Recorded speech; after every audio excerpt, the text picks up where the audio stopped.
कृष्ण भगवान की जय। उमापति महादेव की जय। 10वां अध्याय। विकुंडल द्वारा ज्येष्ठ भ्राता की मुक्ति।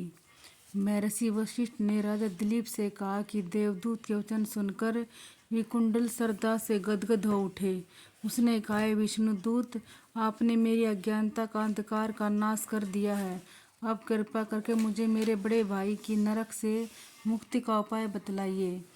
विष्णुदूत ने कहा, वैश्वेश्वर, तुम अपने 8वें जन्म के तमाम पुण्य अपने बड़े भाई को अर्पण कर दो तो तुम्हारा बड़ा भाई नरक के घोर कष्टों से मुक्ति पा सकता है। विकुंडल ने कहा कि मैं अपने 8वें जन्म के पुण्यों का दान देने के लिए तैयार हूँ। कृपया मुझे मेरे 8वें जन्म का हाल सुनाइए। विष्णुदूत ने कहा, वैश्वर, मैं तुम्हारे 8वें जन्म का हाल सुनाता हूँ। हे वैश्वर, यदि तुम अपने 8वें जन्म के तमाम पुण्य अपने बड़े भाई की नरक से मुक्ति का उपाय बताइए।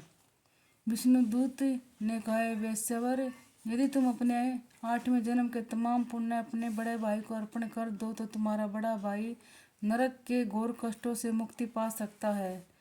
विकुंडल ने कहा कि मैं अपने 8वें जन्म के पुण्यों का दान देने के लिए तैयार हूँ।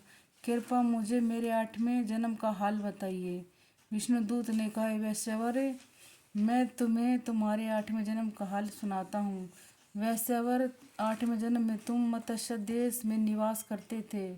तुम ज्ञानी, दान व तपस्वी व अन्य विष्णु भगत थे। तुम सदैव माघ मास के व्रत तथा स्नान विधि पूर्वक करते थे। उसी प्रदेश में मधुबन में महर्षि साकली भी निवास करते थे। उनकी पत्नी रेवती भी सती, साध्वी, धार्मिक व पतिव्रता स्त्री थी।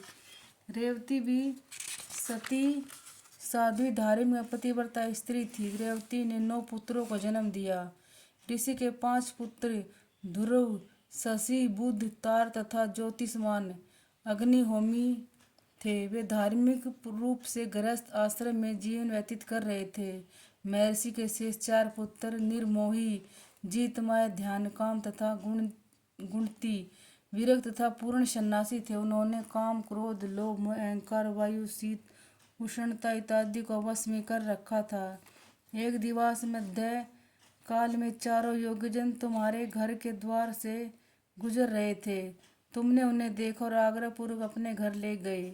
वे महीना माघ मास का था। तुमने अत्यंत श्रद्धा पूर्वक इन साधुओं की यथा योग्य सेवा की। चारों ऋषि तुम्हारी भक्ति भावना से अत्यंत प्रसन्न हुए तथा तुम्हें हृदय से आशीर्वाद दिया। विष्णुदूत के 8वें जन्म का वर्णन सुनकर वैश्य पुत्र कृत हो उठा। उसने अपने 8वें जन्म के तमाम संचित पुण्यों का तत्काल फल अपने ज्येष्ठ भ्राताओं को अर्पण कर दिया। उसी समय ज्येष्ठ भ्राता को नरक से मुक्ति प्राप्त हो गई। उस स्थान पर पुष्पों की वर्षा होने लगी तथा देवदूतों ने अत्यंत प्रेम पूर्वक दोनों भाइयों को सर्वांगारोहण प्रदान किया। अतः हे राजन, जो भी श्रद्धा पूर्वक माघ मास के व्रत, भोजन तथा मातम का पठन पाठन करेगा वह निसंदेह निष्पाप होगा, सहस्त्रों गोदान के पुण्य फल को प्राप्त करेगा तथा विष्णु लोक को अग्रसर होगा। बोलो कृष्ण भगवान की जय। 10वां अध्याय समाप्त। उमापति महादेव की जय।